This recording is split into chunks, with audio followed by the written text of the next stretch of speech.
puis on fera donc le tour d'horizon. On aura différents sujets d'actualité. Vous pouvez déjà nous suivre sur plusieurs plateformes, allez-y, sur le Jacques Roger Show et autres. Alors, pour parler donc de notre émission aujourd'hui, hein, on va faire donc un retour sur les manifestations massives de l'opposition aujourd'hui donc à Abidjan, ce que le docteur Bogassako en pense. Un climat préélectoral tendu, arrestation, disparition forcée, répression hein, ciblée de l'opposition et ensuite faire le tour d'horizon sur l'actualité du jour.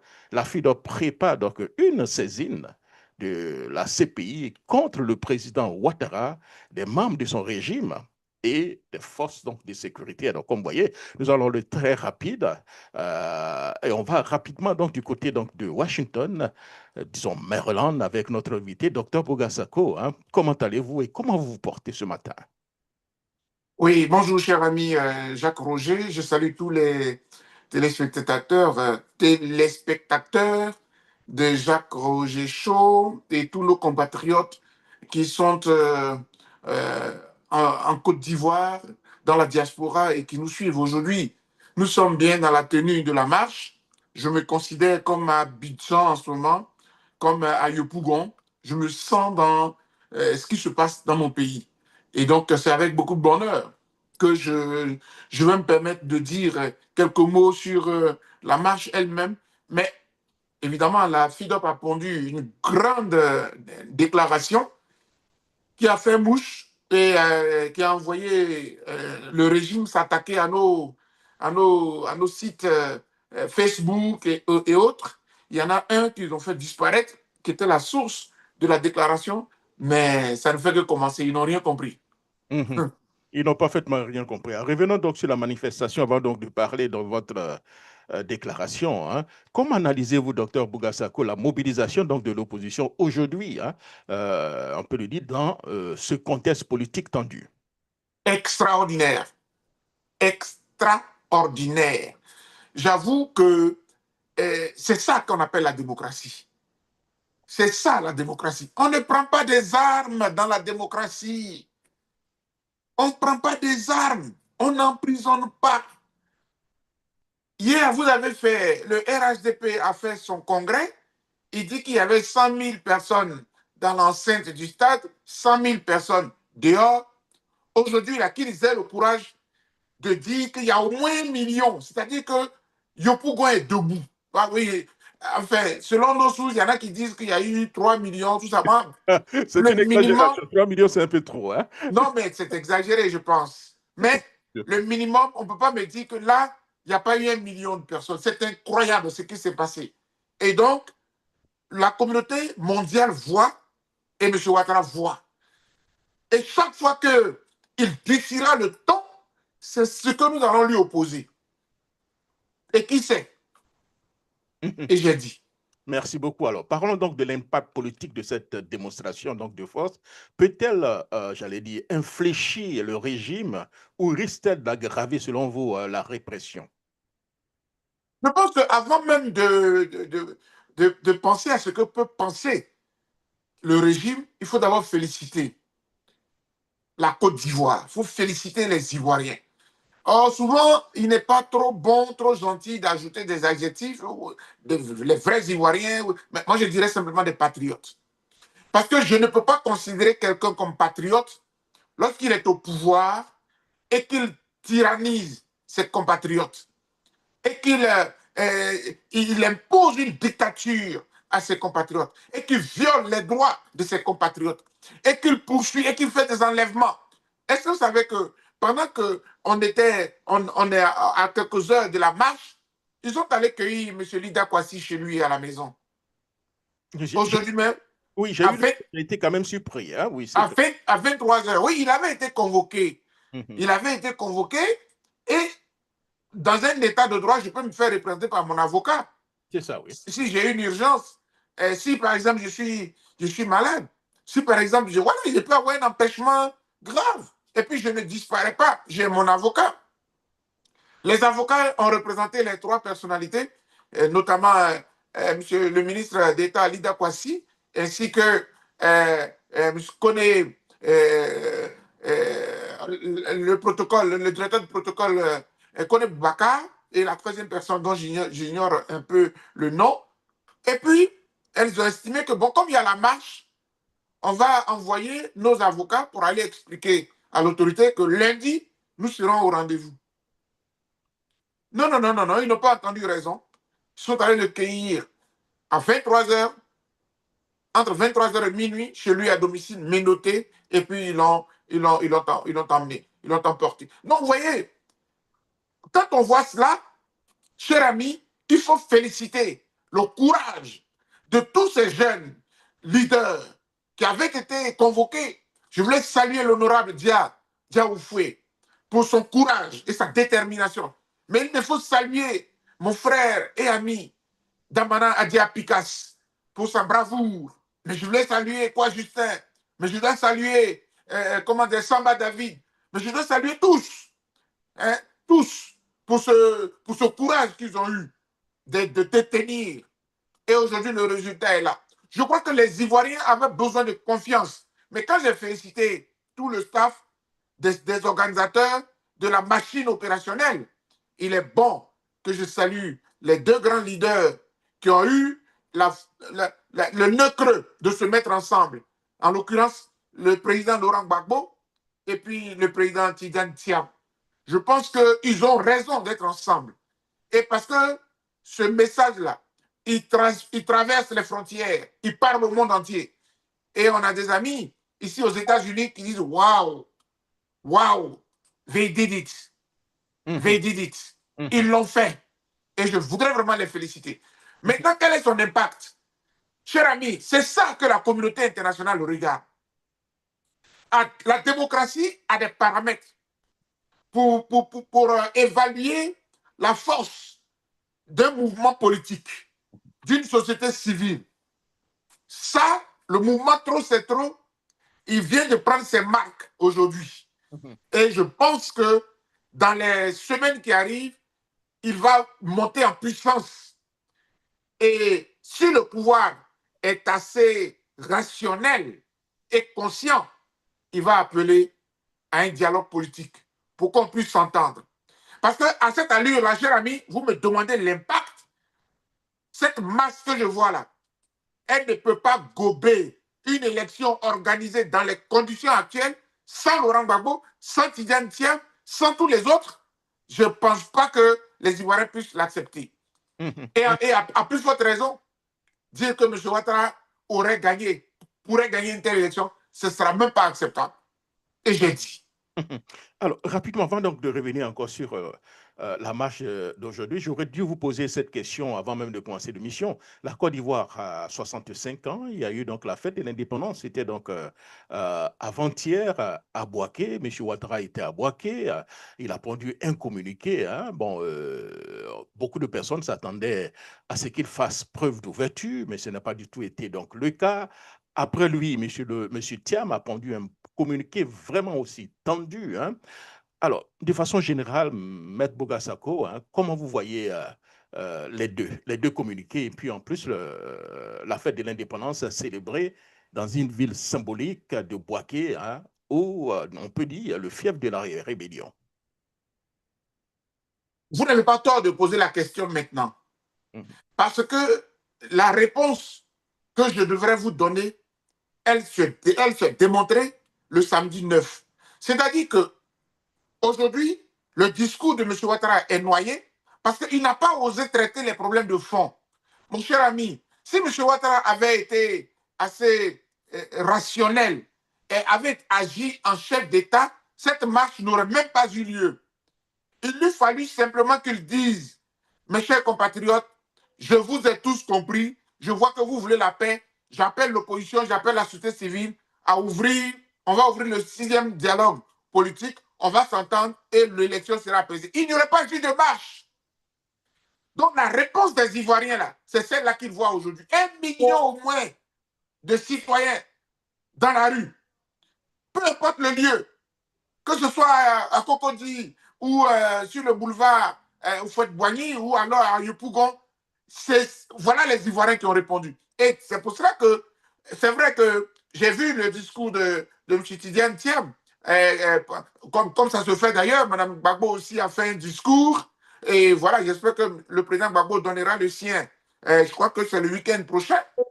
Mais il n'y a pas meilleure réponse au chef de l'État Ouattara que ce que nous voyons aujourd'hui dans la rue. C'est extraordinaire et les Ivoiriens ont parlé.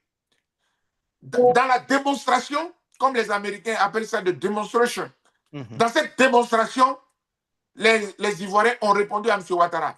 Si tu n'aimes pas la paix, nous allons t'imposer la paix. C'est ça. Si tu ne veux pas organiser des élections propres, nous allons t'imposer des élections démocratiques. Si tu ne veux pas d'élections inclusives, nous allons t'imposer des élections inclusives. C'est ce qu'ils ont démontré aujourd'hui. C'est pour cela que je suis fier de ces Ivoiriens-là avec ce drapeau que j'ai ressorti. Nous devons être fiers de notre pays parce que nous aimons notre pays.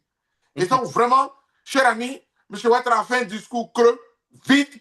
Il a évité d'aller aux préoccupations des Ivoiriens. Les Ivoiriens lui ont apporté une réponse. S'il est assez sage, il va comprendre pendant qu'il est encore temps. Et j'ai dit. Avec cette démonstration que vous êtes en train donc de parler, d'expliquer réellement, selon vous, plus d'1 million de personnes dans la rue, que signifie donc aller aux élections quand les principaux candidats donc de l'opposition sont exclus dans ces conditions actuelles avec cette démonstration? C'est pour ça que j'ai été clair. Peut-être qu'il n'y aura pas d'élection. Si M. Ouattara ne veut pas s'assagir et ouvrir le jeu, ah non, il ne peut pas s'imposer seul. Ah non, il ne peut pas s'imposer. Je respecte tous les candidats indépendants. Mais comme nous, notre posture, elle est assez claire. Que vous soyez indépendant, ou bien que vous soyez dans la CAPSI, ou bien que vous soyez dans le Front commun, l'essentiel, il faut que le jeu électoral soit ouvert et que les Ivoiriens choisissent. Je veux choisir librement mon président. Tous les Ivoiriens disent ça. Je ne veux pas qu'on m'impose une brochette de personnes policées qui rentrent dans les rangs de ce que M. Ouattara veut. M. Ouattara n'est pas la Constitution. M. Ouattara n'est pas la loi. Et ça, ce n'est pas démocratique. Et d'ailleurs, la communauté internationale a commencé à réagir. Il y a quand même le comité des droits de l'homme qui a adressé un message assez fort. Je pense que le Conseil constitutionnel entendra raison et se vêtira à remettre, par exemple, dans le cas de M. Tidiane Thiam, par exemple, cette décision a été prononcée pour lui. Mais c'est valable pour M. Gbagbo parce que tout ce que je vois là, aujourd'hui, cette masse, on est quand même à Yopougon de Gbagbo. Hein? On est quand même à Yopougon de Gbagbo. Donc, si dans le 1 million, si vous voulez estimer, on peut faire 50-50, mais je pense qu'objectivement, ça peut être du 70% PPACI avec 30% de comment dirais-je, de PDCI avec quelques militants aussi, quelques responsables FPI. J'ai vu M. Afinguessan là-bas, j'ai vu Mme Bonnie Clavry là-bas, j'ai la société civile. Je pense que ça fait une bonne brochette de personnalité et c'est bon pour la Côte d'Ivoire, c'est bon pour la démocratie en Côte d'Ivoire. Généralement, je suis très optimiste, Dr Bogassako, mais là, je commence à être pessimiste. Je ne vois pas M. Ouattara ouvrir le dialogue, dans la mesure où, en ouvrant le dialogue, c'est comme s'il perdait donc le pouvoir avec ses militants. Et ses militants ne veulent pas du tout perdre le pouvoir. Voilà. Donc, selon vous, ne voyez-vous pas donc un danger réel à l'approche donc de 2025, de 25 octobre 2025? En fait, quand je comprends la question, il y a un petit décalage, il y a une petite nuance. Ce n'est pas tant le dialogue et ce qu'on va obtenir du dialogue qui est problématique. Parce que quand on va à un dialogue, on dit dialogue. Le mot dialogue, dans son latin, vous allez voir dia qui veut dire deux. Dans son origine, vous allez voir deux personnes qui parlent. On ne monologue pas dans un dialogue. On parle de part et d'autre. Et dans le cadre d'une négociation, c'est du donnant-donnant. L'opposition ne peut pas estimer qu'elle part à ce dialogue pour tout obtenir. Ce n'est pas possible. Si l'opposition accepte d'aller à un dialogue, c'est que l'opposition aussi s'expose à admettre, à accepter aussi certaines, à faire des concessions. Donc, quand on part à un dialogue, on fait des concessions. Donc, je ne pense pas que ce soit le dialogue même soit négatif pour M. Ouattara. Ce qui fatigue M. Ouattara, c'est son orgueil. Ce qui fatigue le chef de l'État, c'est son orgueil. Le fait d'accepter un dialogue, c'est comme s'il a perdu quelque chose. Oh, il a tout à gagner avec le dialogue. Mhm. Parce que s'il refuse de dialoguer, je suis désolé, mon cher ami Jacques Roger, je suis désolé, mais il va subir la rue que vous voyez là. Et il va subir le peuple, parce que c'est le peuple qui décide. Ce n'est pas un dirigeant qui se comporte comme un dictateur ou un autocrate. Mhm. Et j'ai dit. Mhm. Mhm. Mhm. Alors, revenons au communiqué que vous avez répondu, qui fait beaucoup couler d'encre et de salive. Quels sont, si vous voulez, donc les exemples les plus graves d'enlèvement, de torture ou de disparition forcée recensés donc par la FIDOP? Écoutez, vous savez, depuis que le pouvoir Ouattara est en place en Côte d'Ivoire, il y a un certain nombre de faits. Déjà, même le soutien qu'il a apporté à la rébellion, parce que je tenais vraiment à le dire, tous les massacres qu'il y a eu, ce contentieux-là n'a jamais été vidé. Dès l'instant où le président Laurent Gbagbo et le ministre Chablé Goudé et Mme Simone Gbagbo et tous les gens du pouvoir Gbagbo ont été acquittés, il y en a qui ont été. Je n'en connais même pas qui a été condamné de façon concrète dans le cadre des événements. D'accord? Donc, à partir du moment où ces personnalités ont été acquittées, surtout dans le cas du principal accusé, l'ex-chef de l'État, Laurent Gbagbo, avec son ministre Chablé Goudé, parce que les deux étaient liés dans le même procès, il est de bon droit de se dire, mais qui est donc responsable? Puisque l'autre camp n'a pas été interrogé. Notre pays a connu au moins 3000 morts. D'accord? Au moins, comme ils disent. Mais alors, qui est responsable d'un point de vue juridique? Qui va endosser la culpabilité? Donc, ce contentieux-là devait être vidé. Mais à côté de cela, depuis que le pouvoir Ouattara est là, les enlèvements des personnes qui ont été torturées à Sebroko, on a documenté tout cela.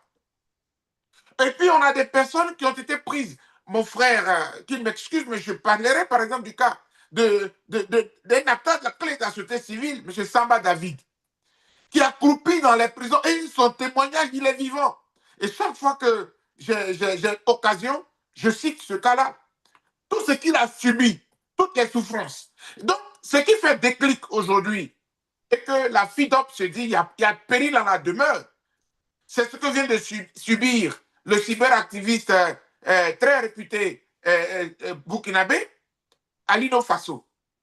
Parce que Alino Faso, c'est le procureur lui-même qui nous sort un communiqué pour dire qu'il est, il est décédé, il s'est pendu dans à l'école de gendarmerie.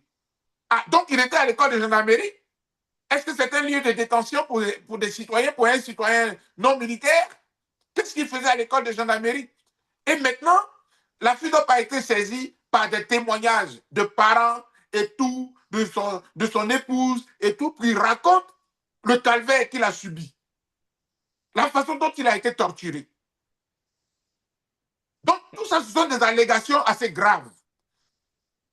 Mais à côté de cela, à côté de ce cas, mais prenons les personnes qui ont été enlevées, les jeunes qui ont été enlevés au PDCI RDA.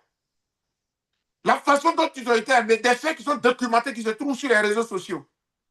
Où quelqu'un va à une rencontre officielle, organisée par une instance internationale, et puis on voit des personnes habillées en civil, des personnes quelconques qui viennent, qui l'obligent à monter dans un véhicule pour une destination inconnue. Et jusqu'à une date récente, on ne savait même pas encore où il était. Et la FIDOP a aussi été, comment dire, plusieurs fois interpellée, approchée par des gens dont les personnes enlevées sont torturées dans les sous-sols de la DST, de la Direction de la surveillance du territoire. Or, ce n'est pas mon frère et ami Chablé Goudé qui dira le contraire. Ce n'est pas père son âme Jean-Yves Dubopieux qui dira le contraire. Donc, la DST était réputée, a toujours été réputée comme ayant un sous-sol dans lequel on torture les gens. On les oblige à faire des aveux. Par rapport à ça, est-ce que vous avez donc des preuves directes ou témoignages fiables? Mais c'est ce que je suis en train de vous dire, ce que je suis en train de citer. Ce sont Ok.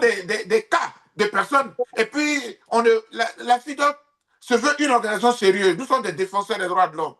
Voilà. Le dernier, quand même, avant que je ne quitte Abidjan, c'était le chauffeur d'un ministre j'étais son nom, qui avait été enlevé, qui était torturé là-bas. On a fait toutes sortes de recherches jusqu'à ce que par après.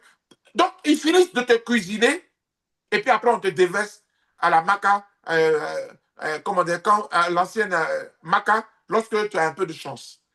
Et puis, le deuxième lieu d'inquiétude, c'est quand même Sebroko. Mais il est de réputation, maintenant, j'allais dire, notoire, que l'ancien site, l'ancien siège de l'ONUCI, l'ex-opération des Nations Unies en Côte d'Ivoire, l'ancien hôtel Sebroko, est aujourd'hui le fief des personnes qui ne sont pas régulièrement des forces armées. Donc c'est une sorte de milice à la solde du pouvoir qui torture les gens, qui interroge les gens, voilà. Donc, on a des acteurs de la société civile qui sont passés par là-bas, ou bien des personnalités qui sont passées par là-bas, qui ont été torturés.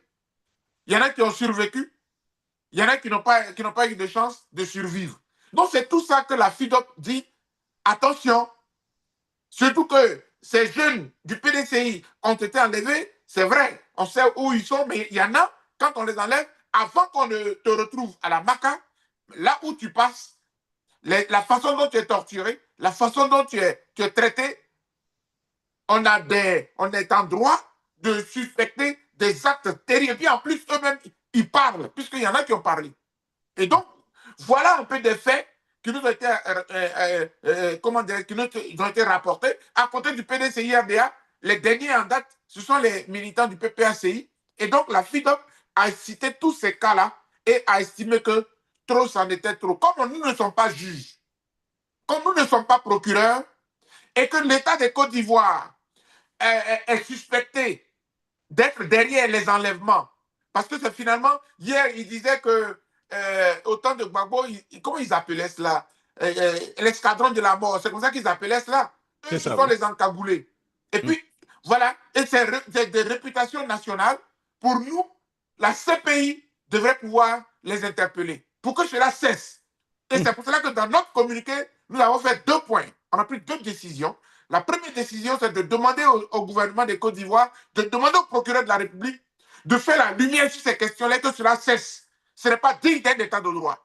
Et la deuxième chose que nous avons dite, c'est que nous nous donnons le droit de saisir le procureur de la Cour pénale internationale. Et ce sera fait incessamment, je vous le garantis. Justement, par rapport à ces cas, en quoi donc les faits que vous décrivez en ce moment révèlent-ils du crime contre l'humanité et engagent-ils, j'allais dire, la responsabilité directe du président Ouattara et de son entourage? Mais tout est dans le communiqué. Tout est dans le communiqué. C'est-à-dire que la sécurité des personnes et des biens dans un état de droit incombe à la République, incombe à l'État, incombe aux autorités.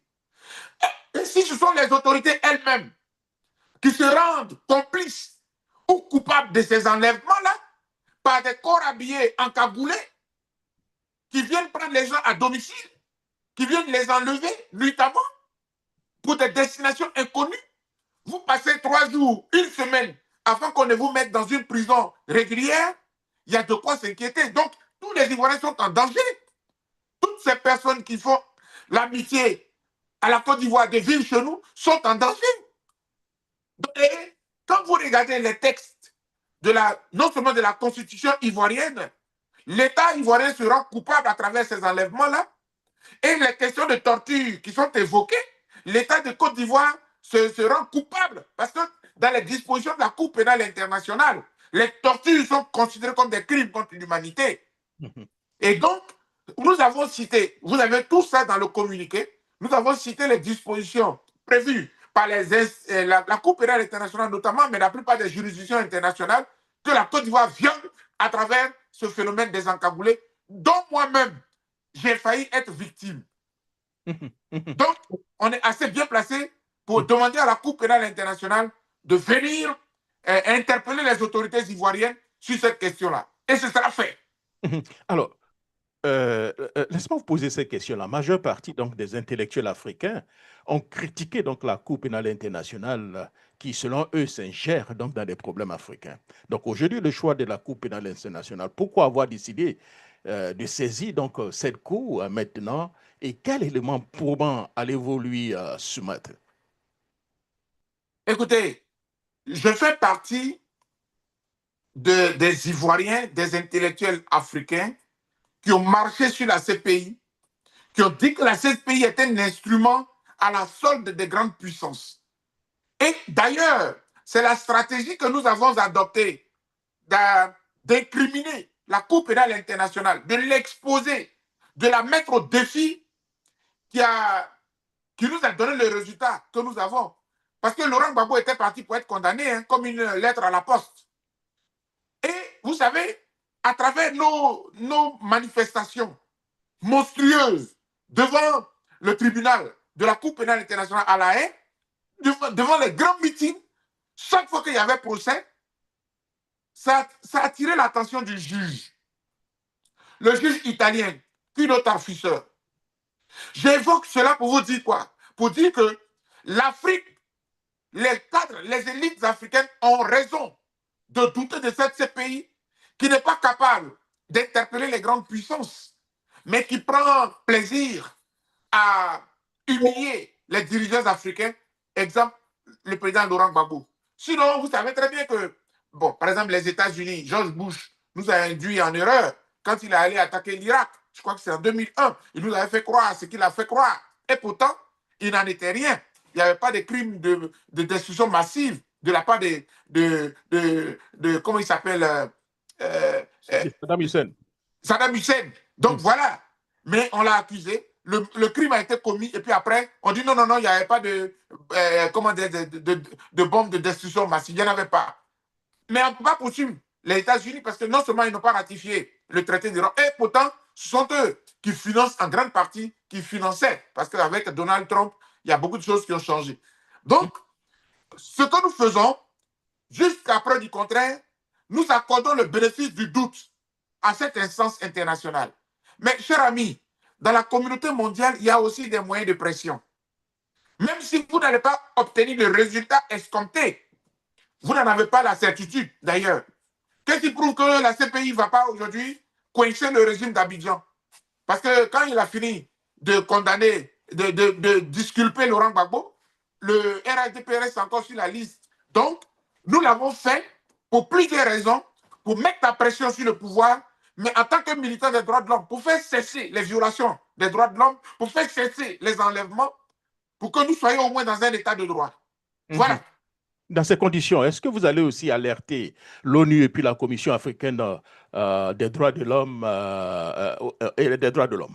Bien sûr, puisque dans les ampliations, l'ONU sera nécessairement saisie. Ce qui est intéressant, c'est que maintenant, j'ai rejoint mes collaborateurs de la FIDOP qui sont au Canada, qui sont aux États-Unis, qui sont en Europe, pour la plupart, en France, en Italie, en Belgique, en Suède, etc. Je les ai rejoints ici. Et vous faites bien de me le rappeler. Le samedi 16 août, parce que nous sommes en août, le samedi 16, nous sommes devant les locaux de l'ONU et donc notre motion, notre déclaration de la FIDOP sera versée en marge de la marche contre tout ce qui se passe à Abidjan. Donc vous voyez que ce régime-là, il n'est pas exemplaire et il doit répondre de tout ce qui se passe aujourd'hui. Et je l'ai dit. Oui, vous défendez le plus souvent les droits de l'homme, pour ne pas dire tous les jours les droits de l'homme. Là, il s'agit de vous-même, vous êtes aussi menacé, donc vous devez vous-même témoin. Et puis voilà. Exactement. Exactement.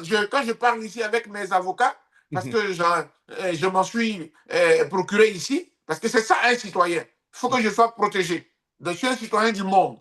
Et donc, avec mes avocats, c'est des questions que nous abordons sur ce que nous disons là. Nous sommes nous-mêmes témoins. Hein? Je pense encore à M. Brendoumi, qui se trouve, l'honorable Brendoumi, qui se trouve du côté de la France, ou bien au jeune docteur Osman Sherif, et tout ça des responsables du PDCI qui ont pratiquement subi le même sort que moi, menacés pour vous faire sortir de la Côte d'Ivoire, pour vous imposer un exil. Mais tout ça va prendre fin bientôt, parce que j'espère que cet exil ne va pas excéder les 3 mois ou 4 mois, parce que nous y sommes. Inch'Allah, comme on le dit alors rapidement, puisque nous sommes pratiquement à la fin de notre mission, certains disent que donc ces marches sont illusoires tant que M. Ouattara est au pouvoir. Que leur répondez-vous? Ah non, j'allais dire, c'est mal pensé, c'est pensé très court. Mhm, Vous savez, les marches sont une démonstration de force démocratique. mhm, Et lorsque on n'a pas gain de cause, on démultiplie, on change de stratégie. Les marches, aujourd'hui, c'est le 9 août, demain, ça va être le 16, après-demain, ça peut être jusqu'à ce que le dictateur, l'autocrate accepte d'appliquer la démocratie dans tout état de cause. Et ça va être certainement mon mot le plus fort de cet entretien d'aujourd'hui. En tout état de cause, l'élection d'octobre 2025 ne pourra pas se passer à date tant que les conditions exigées ne seront pas remplies. Et ça, je suis convaincu de cela. Donc, on se fatigue. Les gens se fatiguent de faire croire qu'ils peuvent faire quelques réformettes et puis faire un passage en force. Vous vous trompez. La masse que nous avons vue le 9 août, elle doit vous donner un signal fort. Parce que si vous ne reculez pas, si vous n'acceptez pas de dialoguer, vous allez avoir de telles marches, de telles démonstrations, avec des millions et des millions d'Ivoiriens dans la rue, jusqu'à ce que vous-même vous compreniez que c'est vous qui êtes en danger. Mais ce n'est pas la Côte d'Ivoire qui est en danger. Et j'ai dit. Voilà, merci beaucoup, docteur Bogassako. Avant certainement de vous repartir, quel est le message adressez-vous aux Ivoiriens de la diaspora, de la communauté internationale, pour éviter donc le pire depuis Maryland? Depuis ma position, je veux demander à la communauté internationale qui attendait un signal pour voir ce que pèse l'opposition. Et là, c'était une association de deux partis forts. Le parti PPACI du président Laurent Gbagbo, le parti PDCI du président Tidjane Tia. Et les autres, certainement les autres leaders vont se joindre. Ce qu'ils ont vu là, c'est un échantillon de ce que les Ivoiriens sont fatigués. Les Ivoiriens sont fatigués d'une dictature qui, depuis 15 ans, ne respecte rien comme démocratie, contre démocratie, ne respecte rien des règles instituées dans la Constitution. Un monsieur se lève, après les 2 mandats, il a fait 3, après il va faire 4, et puis pendant ce temps, il exclut les autres de la liste électorale. Ce n'est pas acceptable. Je crois que le message est assez clair, et j'invite la communauté internationale à tenir compte de cela pour éviter le pire à la Côte d'Ivoire. Mais en tout état de cause, on n'acceptera pas ce 4e mandat et on n'acceptera jamais une élection bâclée. Jamais. C'est terminé ça. Et j'ai dit. Merci beaucoup, Dr. Bogassako. Be safe, and I will see you probably later, okay? Thank you. Thank you, my brother. Merci beaucoup, donc, chers amis. C'est aussi prend fin notre 4e ou 5e émission donc, de le Labo Côte d'Ivoire que vous pouvez retrouver sur nos pages Facebook et YouTube. Aussi, vous allez aussi sur la page du docteur Bogassako Gervais, qui fait beaucoup. On peut dire même qu'il est déjà même au cœur de cette révolution que nous sommes en train de voir pour imposer la démocratie ou bien amener ceux qui sont au pouvoir à comprendre les vertus de la démocratie. Merci, Dr. Bogassako. Je ne cesserai jamais de vous remercier pour le travail que vous faites pour les Ivoiriens. Merci et portez-vous bien. Bon C'est week-end. moi. C'est moi. Merci beaucoup, les gars, et à